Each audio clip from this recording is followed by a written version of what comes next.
Hello and welcome to another Weekly Difference. Again, I am here on Weekly Difference, and I know it has been a while since my last review. It has been about a month or so, because the last time I did a review or any sort of video on Weekly Difference was about a month ago in the beginning of June. And I was actually kind of giving up on the whole YouTube. There weren't so much views on each video, and especially the movie reviews that I did. There's like, the lowest I think was 8 on the Scream review, and I felt like I was just going to give up, but a lot of people on like the Cedar Point review, and they really seem to enjoy them, so I think I'm going to keep going with the YouTube, and I really do like the idea of it, and I do have a lot of fun on it. So I'm going to get back onto it, and starting in the category amusement parks and in the series reviews. This is number 3 in the series reviews, and it's Hollywood Studios review in Walt Disney World Resort. This is the first of 4 parks that I'm going to be doing reviews on in Walt Disney World Resort in Orlando, Florida.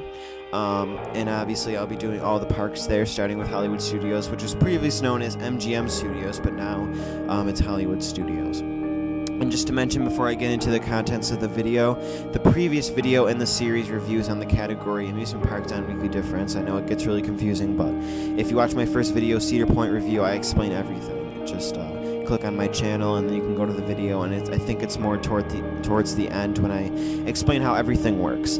But in the series reviews, my previous video was Six Flags Magic Mountain review, so if you want to watch that, you can click right there. And my next video in the series reviews will be number 4, and that will be staying in Disney World in Orlando, Florida, and I'll be moving over to Animal Kingdom doing a review on that. So if you want to click on the link for that, it's right there. But now I'm going to be starting my Hollywood Studios review, and again, this is number 3 in the series reviews on the category amusement parks.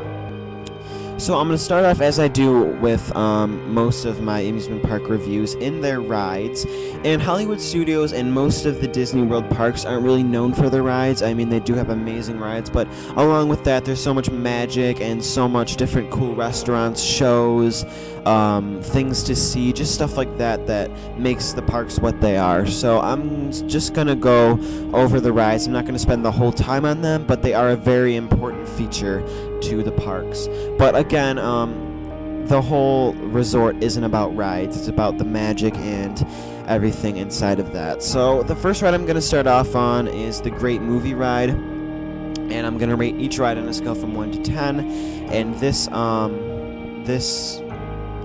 ride I gave a 7, the Great Movie Ride. And again, when you come to amusement parks like this, like Disney World, it's not all about the fear factor. In amusement parks like Magic Mountain that I did previously in this series, it is about the fear factor, but here it's definitely not. It's about the scenery, it's about the entertainment, it's about the uniqueness of the ride and how cool it is and how much you feel the magic when you're on the ride. So the Great Movie Ride, I decided to give a 7. It is really cool how you go through a bunch of the movie scenery, and there's little audio animatronics who narrate and just do the scenery on different movies. For instance, on the Great Movie Ride, they have Mary Poppins, and they also have a really cool scene in Alien, which I really enjoy every time I go through it. It's so cool. Like, the alien pops out of the ceiling, and there's the girl, I don't know what her name is, from the actual movie, and I'm sure I'll do a review on Alien in the far future in my movies category. But anyway, the Great Movie Ride, it's a great ride, and especially the Alien section I really enjoy. But the whole overall thing is just a wraparound of all the old and some new, I guess. Like, Tarzan's actually in it. All the old and new Hollywood movies and what's in store in them. So I gave the Great Movie Ride a 7 because I do enjoy it, but you know, it's not an amazing ride that doesn't leave you aghast.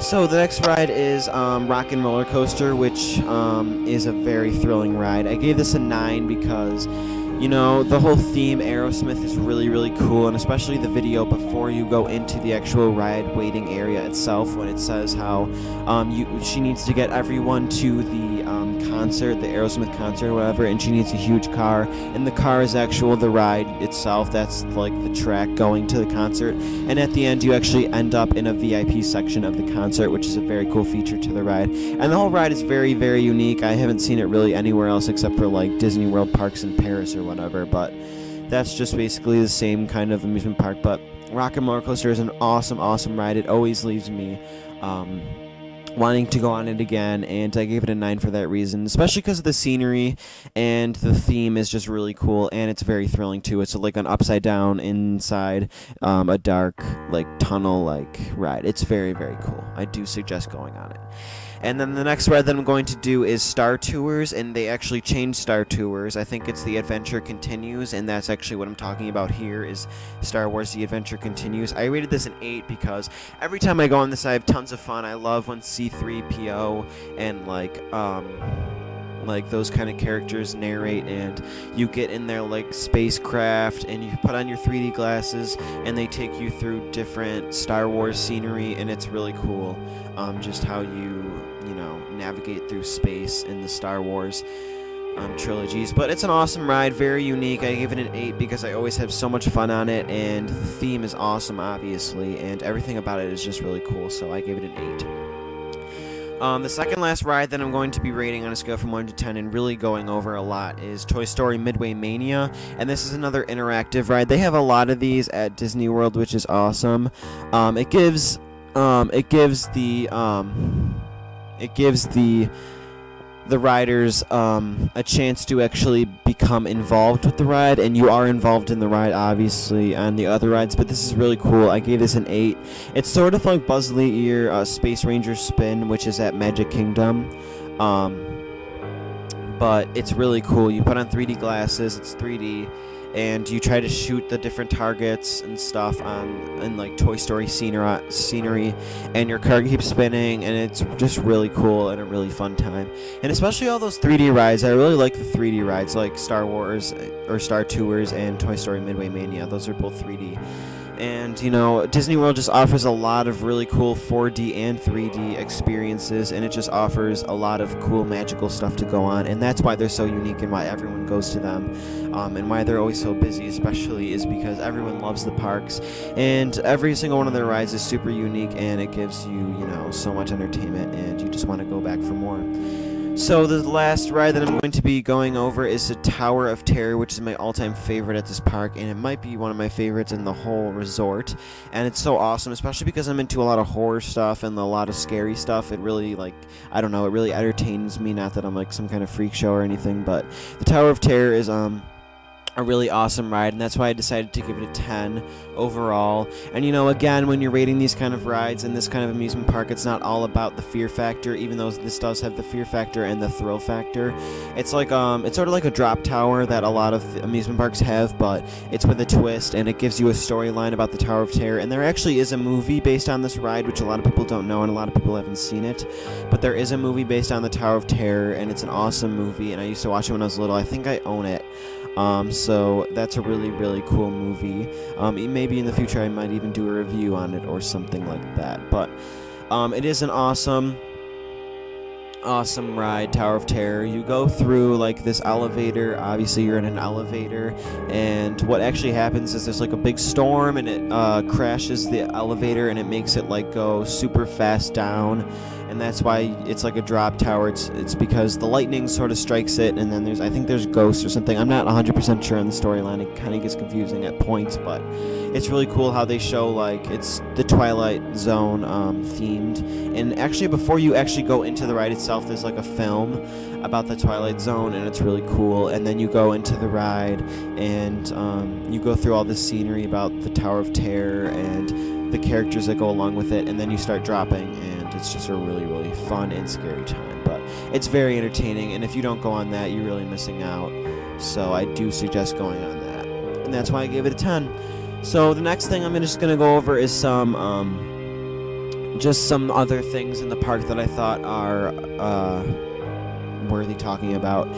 So first is Muppet Vision 3D. This is a 3D show, and you actually go there, and all the cast of the Muppets, you know, Kermit the Frog and his friends, Piggy and all the other friends, they come around and they show you different cool stuff in 3D Muppet, like in Muppet Vision. I don't really remember tons of stuff about it, but it is a very cool thing to go on, especially because it's 3D, and again, there's so much 3D stuff to do in the park. But Muppet Vision 3D, that's just something I wanted to mention, is a very cool thing to do. Next is Studio Backlot Tour. This is sort of like a ride, but it's not really like a ride. You sit in like a train thing, and it shows you different kind of special effects and different stuff that goes on in movies, and it shows like different like fires and stuff like that. So it's a really cool tour of showing you how movies are made and different stuff in the movies, how they are made. So it's a really cool thing to go on, especially in the Hollywood studios. Since it's Hollywood based, it's really cool to see some of that stuff. And next is one of my favorite things, One Man's Dream. It's like a museum of all Walt's like great creations and stuff. They have different films on him, how Disney World came to be, what was his plans, what was he thinking about, you know.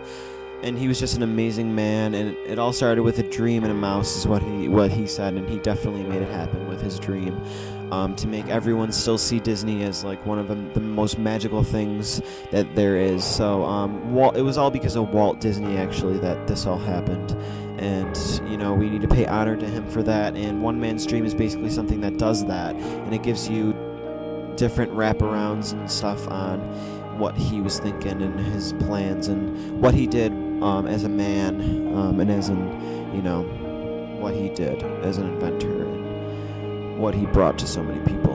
And then next is American Idol Experience, which is very cool. It's just a really cool thing that they brought to here, American Idol Experience. You actually get to have the American Idol Experience. Obviously, it's pretty self-explanatory, but you get to audition, and then if you actually get the audition, I think you actually get to go on like a stage, and the stage looks just like the real one or the old real one, whatever. They keep updating the show, but the American Idol Experience is just an awesome thing to do, especially if you have that dream of going on American Idol, or if you have that dream of just being a singer. It's a really cool thing to do, and I think actually if you win or something, you get to go to the front of the line at a real American Idol audition, so you don't have to wait. I'm pretty sure that's what happens. If you win or you pass the audition, I'm pretty sure you get to go to the front of the line at an audition, which is a really, really cool feature that actually brings a lot of motivation to winning the actual thing, which is just awesome. And next is Beauty and the Beast on stage. That's just a quick show of Beauty and the Beast. You know, all your favorite friends, Belle, the Beast, the teacups, the candle, you know, every one of those guys who just are in Beauty and the Beast, and it's just an on-stage presentation of that. And then second last is one of my favorite shows of all time, is Fantasmic, and it's about Mickey destroying all the evil, and the dragon especially is my favorite part, when the dragon comes out fire-breathing and he's trying to destroy, you know, the goodness, and, you know, good always wins, so Mickey destroys the dragon and whatnot. But it's just an awesome show full of tons of cool effects and water effects and different fire effects and just tons of cool stuff that you can go see at Fantasmic. It's usually at night, and it's just a really cool thing to go to. I remember it was one of my favorite shows when I was little, and it's still one of my favorite shows now, so that definitely says something. Fantasmic is an awesome show, and I definitely recommend going to it. If you've never seen it and if you really want to see it, I really suggest going to it, because you really need to see the show. It's an awesome thing to go see. And then finally is just Voyage of the Little Mermaid. This is just like a show and different stuff about the Little Mermaid. And there's other stuff at Hollywood Studios. That's just some of the most important stuff that I wanted to mention. And obviously the symbol at Hollywood Studios is the big hat, the sorcerer's hat, and there's actually a shop under the hat. And when I went there actually last month, it was all about Frozen. So right now, in the present, on about July 20th, around there, they're doing a bunch of Frozen stuff since the new movie Frozen came out. So that's pretty much what's going on there. And I do remember when I was little, one thing I remember is they always used to have the little High School Musical plays. I always used to love those. I don't really think they do them anymore since the movie's getting a bit old, but I used to love High School Musical, and the plays that they did there were awesome. And they just do so many magical things there, and it's just an awesome park to go to. And obviously I just explained all that in some kinds of ways, but, you know, you should see it for yourself and go. It's just an awesome time. And it's I think it's probably my second favorite park at Disney World, or my third, I don't really know. It's definitely not my fourth. But it's one of my favorites, and I just really enjoy myself when I go there. And, you know, you do feel the magic there of Hollywood and Disney World all together. So that's just not everything at Hollywood Studios, but most of the stuff that I thought I had to explain. And now I'm going to do an overall rating of the whole park itself. And at the end of all my 4 reviews on the Disney World parks, I'm going to do an overall rating of the 4 parks together. Just an overall rating of Walt Disney World. So, Hollywood Studios, I gave a rating of 9.2. When I'm doing an overall rating of the parks, I usually do decimals. So I gave Hollywood Studios a 9.2. And, you know, the 9 really represents the magic that's in store there and all the entertainment and just the feeling you get when you go there. And just, you know, it's just amazing. I can't really put it into words how cool this stuff is and what it brings. So I really applaud Disney World for all that they do. And I just want to mention real quick before I close the show, there will be new reviews that are coming to the series, reviews on amusement parks. The next one will be Animal Kingdom, and then I will do Epcot, and then I will do Magic Kingdom until I am done with the Walt Disney World. I won't be doing the water parks because I don't really like to review water rides. They're pretty much very similar in design, but the next will be Animal Kingdom, so look out for that, and then Epcot, the Magic Kingdom. So just look out for Animal Kingdom review, which will be next. That will be number 4 in the series, reviews on the category amusement parks. So thanks for watching again. I know it kind of gets confusing, my whole channel, and again, if you really want to see what everything means, you can go to the first video that I did, which was Cedar Point review, and at the end I explain everything about my channel. So look out for my next review, which will be Animal Kingdom review at Walt Disney World Resort. Thanks for watching. If you liked this video, please give it a thumbs up. If you didn't like it, give it a thumbs down. I don't really care. I just really want your honest and true opinion. I like true feedback. And then comment and just tell me what you thought about this video, what I should do better, maybe some ideas on videos, some ideas on categories or series that I could do. Just pretty much anything. Just comment, tell me what you thought, and then subscribe to my channel if you like my videos, and that would be great. So again, thanks for watching, and I guess I'll see you guys next time when I review Animal Kingdom on Weekly Difference. Thanks for watching again, guys.